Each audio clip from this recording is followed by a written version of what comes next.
हे सीता, मैं तुम्हें श्राप देती हूँ कि गर्भावस्था के चलते आपका भी श्री राम से वियोग हो जाएगा।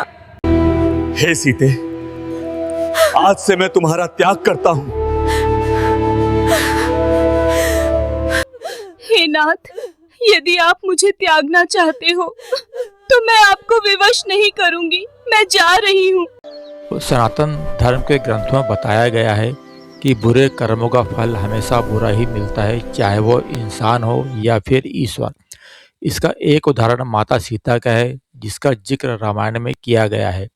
दरअसल रामायण कई भाषाओं में लिखी गई है। अलग अलग रामायण में कई तरह की दंत कथाएं मिलती है, जिससे कई लोग परिचित नहीं है। इस कथा के अनुसार माता सीता को एक तोते का शाप मिला था, जिसकी वजह से उनको भगवान राम से अलग रहना पड़ा। पहले माता सीता को वनवास के दौरान रावण अपहरण कर लेता है और उसका वध करने के बाद माता सीता के साथ भगवान राम की अयोध्या में वापसी होती है। फिर धोबी की वजह से माता सीता को अलग रहना पड़ा। हम सबके मन में सवाल उठता है कि राम तो भगवान है, फिर वह अपनी पत्नी से अलग क्यों रहे। तो आइए जानते हैं इससे जुड़ी एक कहानी के बारे में। पौराणिक कथाओं के अनुसार माता सीता बाल्य अवस्था में अपनी सहेलियों के साथ बगीचे में खेल रही थी।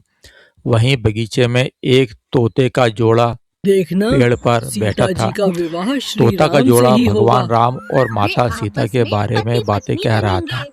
उनकी बातों को सुनकर माता का ध्यान उन पर गया। मादा तोता बोल रही थी देखना कि अयोध्या सीता जी के का राजकुमार विवाह राम श्री राम काफी से ही होगा। प्रतापी राजा होंगे, उनसे माता सीता का विवाह होगा। तोते के मुख से भावी पति का नाम सुनकर माता सीता अचंभित हो गई। उन्हें अपने बारे में और जानने की इच्छा जागृत हुई, इसलिए उन्होंने अपनी सखियों से कहकर दोनों पक्षियों को पकड़ लिया। फिर उन दोनों को पुचकार कर पूछा कि भविष्य के बारे में इतना ज्ञान आपको कहाँ से प्राप्त हुआ।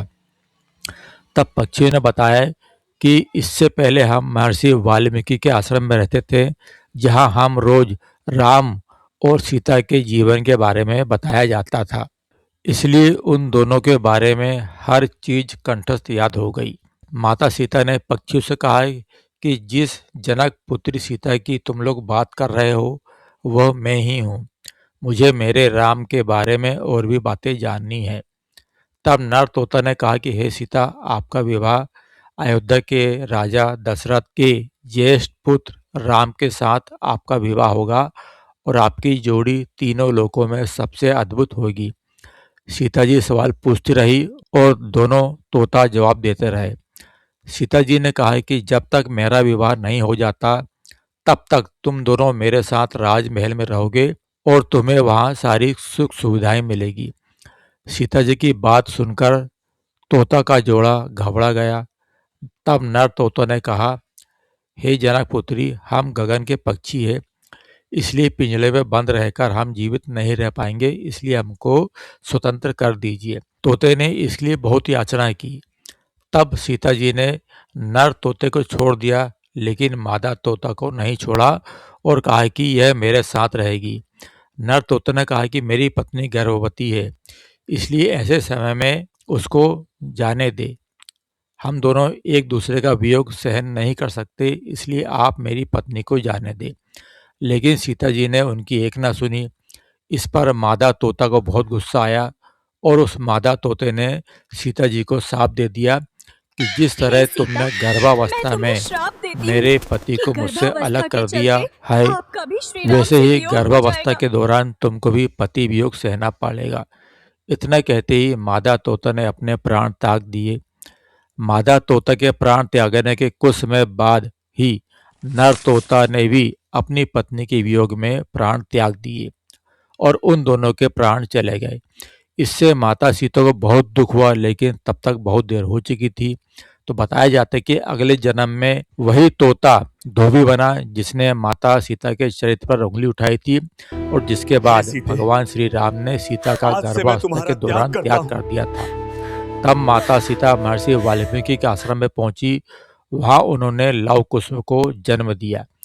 तो इस प्रकार से ये एक कथा मिलती है। मादा तोता के शाप के कारण सीता जी को हे नाथ, गर्भावस्था यदि में आप मुझे राम त्यागना से वियोग चाहते हो, सहना पड़ा। तो तो साथियों, मैं आपको आशा है विवश नहीं आपको करूंगी। यह मैं जा पौराणिक रही हूँ। कथा पसंद आई होगी। यदि आपको ये कथा पसंद आई है तो वीडियो को लाइक कीजिए, वीडियो को शेयर कीजिए और यदि आप मेरे चैनल पर नए हैं तो चैनल को सब्सक्राइब जरूर कीजिए। मिलते साथियों अगले वीडियो में फिर किसी नई पौराणिक कथा के साथ। तब तक के लिए आप सभी को मेरा नमस्कार।